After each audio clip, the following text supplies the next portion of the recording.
ఇస్లాంలో జీవించే హక్కు గురించి ఉన్నప్పుడు యుద్ధాలు ప్రస్తావన ఇస్లాంలో ఎందుకుంది? సోదరుల వారు చాలా చక్కటి ప్రశ్న అడిగారు. ఇస్లాంలో జీవించే హక్కు గురించి ఇంత చెప్పబడినప్పుడు యుద్ధాల యొక్క ప్రస్తావన ఇస్లాంలో ఎందుకుంది? యుద్ధాలంటే ఏంటి? చంపడము, చావడము. మరి అలాంటప్పుడు జీవించే హక్కు గురించి ఇంతగా మాట్లాడినప్పుడు ఇస్లాంలో యుద్ధాల గురించి ఎందుకుంది? చాలా చక్కటి ప్రశ్న అడిగారండి. అయితే స్పష్టంగా ఖురాన్ తెలియజేసిన విషయం ఏమిటంటే, సూర మాయిదా 5వ సూర 32వ ఆయతులో అన్యాయంగా ఒక్క వ్యక్తి ప్రాణాలు తీసినా సమస్త మానవాళి ప్రాణాలు తీసిందంతో సమానం. ఒక వ్యక్తి ప్రాణాలు కాపాడితే సమస్త మానవుల ప్రాణాలు కాపాడినంతో సమానం. అంటే ఒక వ్యక్తి యొక్క ప్రాణాలు అన్యాయంగా తీయకూడదు. మరి అలాంటప్పుడు ఇస్లాంలో యుద్ధాల యొక్క ప్రస్తావన ఎందుకున్నది? ఎందుకు యుద్ధాలు జరిగాయి?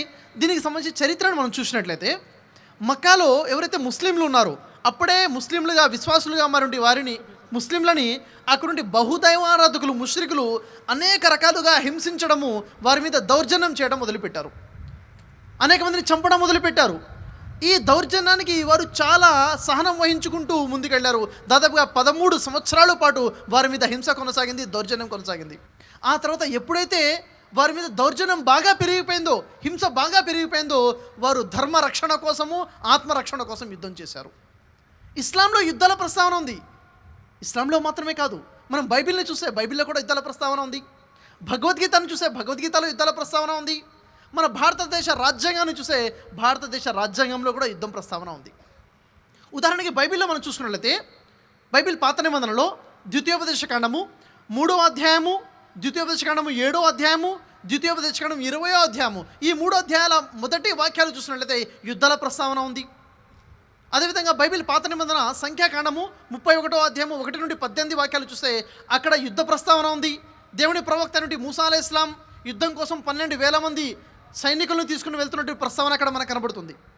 అంతేకాదు కొత్త నిబంధనలో యేసువారు అంటున్నారు, ఆత్మరక్షణ కోసము లూకా సువార్త 22వ అధ్యాయము 36వ వాక్యాన్ని మనం పరిశీలించినట్లయితే, కత్తి లేనివాడు తన బట్టలమ్మి కత్తి కొనుక్కోవాలని చెప్తున్నారు. కత్తి ఎందుకని? ఆత్మరక్షణ కోసం కత్తి కావాలి. మీ దగ్గర కత్తి లేకపోతే బట్టలు అమ్మేసైనా కానీ కత్తి కొనుక్కోడని యేసువారు చెప్తున్నారు. యుద్ధాల ప్రస్తావన బైబిల్లో ఉంది. భగవద్గీతలో చూసుకున్నా కానీ అసలు భగవద్గీతలో శ్రీకృష్ణుల వారు అర్జునుల వారికి బోధించిన బోధనలన్నీ కూడా ఎక్కడంటే యుద్ధ మైదానంలోనే కదా.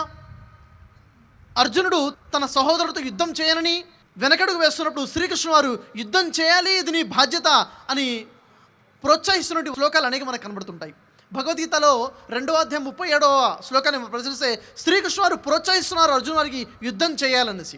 అదేవిధంగా భారత రాజ్యాంగంలో article number 51 section A sub section D ప్రకారముగా ఇతర దేశాలు భారతదేశం మీద దాడి చేస్తే దేశ రక్షణ కోసము దేశం యొక్క సైనికులతో పాటు కలిసి భారతదేశ పౌరులు కూడా పోరాడాలి, యుద్ధం చేయాలని భారత రాజ్యాంగంలో కూడా ఉంది.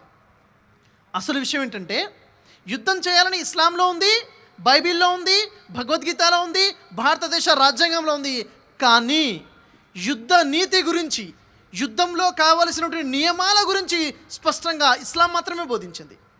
శత్రువుల హక్కుల గురించి బోధించింది ఇస్లాం. అదేమిటి? శత్రువులు కూడా హక్కులు ఉంటాయంటే అవును, శత్రువులకి హక్కులు ఉన్నాయి. యుద్ధానికంటూ ఒక నీతి, ఒక నియమం ఉంది, ఇస్లాం బోధించింది. ఉదాహరణకి ఏ నియమాలు ఇచ్చిందంటే, మీరు యుద్ధం చేయాలి అంటే పట్టణాలలో నగరాలలో యుద్ధం చేయొద్దు, ఊరి బయటకు వెళ్ళి యుద్ధం చేయాలని చెప్పింది. మీరు యుద్ధం చేసేటప్పుడు శత్రువుల యొక్క పిల్లలని చంపవద్దు అని చెప్పింది. మీరు యుద్ధం చేసేటప్పుడు శత్రువుల యొక్క స్త్రీలను మీరు చంపవద్దు అని చెప్పింది. మీరు యుద్ధం చేసేటప్పుడు శత్రువుల పక్షంలో మీతో యుద్ధం చేయకుండా నిలుచున్న వారి మీద మీరు దాడి చేయొద్దని ఇస్లాం చెప్పింది. ఈ యుద్ధ నియమం. శత్రువులతో ఉన్నటువంటి నీటిని, అది తాగునీరు కావచ్చు, వాడుకునే నీరు కావచ్చు, నీటిని కలుషితం చేయొద్దు. వారి యొక్క జంతువులను హింసించకూడదు, చంపకూడదని చెప్పింది. వారి యొక్క పంట పొలాలను నాశనం చేయొద్దని చెప్పింది. వారి దగ్గర పండ్ల వృక్షాలను నాశనం చేయొద్దని ఇస్లాం చెప్పింది. శత్రువులతో యుద్ధం జరిగేటప్పుడు శత్రువు గనక యుద్ధం మధ్యలో నాకు శరణు కావాలి, నాకు శాంతి కావాలని అంటే వెంటనే మీరు యుద్ధం ఆపేసి అతనికి శరణు ఇవ్వాలి, అతనికి శాంతి ఇవ్వాలని ఇస్లాం చెప్తుంది. ఖురాన్లో సూరే తౌబా 9వ సూర 6వ ఆయతని చూసుకున్నట్లయితే, యుద్ధ రంగంలో శత్రువు నాకు శాంతి కావాలంటే అతన్ని చంపడం మానేసి అతన్ని తీసుకెళ్ళి సురక్షితమైన ప్రాంతంలో వదిలి రావాలి అని శత్రువు హక్కుల గురించి బోధించిన ధర్మం ఇస్లాం. యుద్ధం ఎలా చేయాలి? ఇలా చేయాలి. ఇది యుద్ధానికంటూ ఒక నీతి ఉంది. వెన్నుపోటు పోవడం యుద్ధ నీతి కాదు.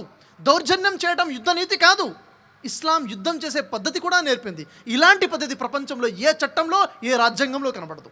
నేటి సమాజంలో మనం చూసాం, అమెరికా ఆఫ్ఘనిస్తాన్ మీద ఎలా దాడి చేశాడు, ఇళ్ల మీద బాంబులు విసిరాడు, హాస్పిటల్ మీద బాంబులు విసిరాడు, నీటి వాటర్ ట్యాంకుల మీద బాంబులు విసిరాడు, అమాయకులని ప్రజలను చంపాడు. ఇది కాదు యుద్ధనీతి అంటే. ఇస్లాంలో యుద్ధం గురించి ఉంది అంటే ధర్మరక్షణ కోసము, ఆత్మరక్షణ కోసం యుద్ధం చేయవచ్చు. యుద్ధానికి తగినటువంటి నీతి ఉంది. ఆ నీతికి తగ్గట్టుగా యుద్ధాల యొక్క ప్రస్తావన ఉంది. కాబట్టి మీ ప్రశ్నకి సమాధానం లభించిందని నేను ఆశిస్తున్నాను.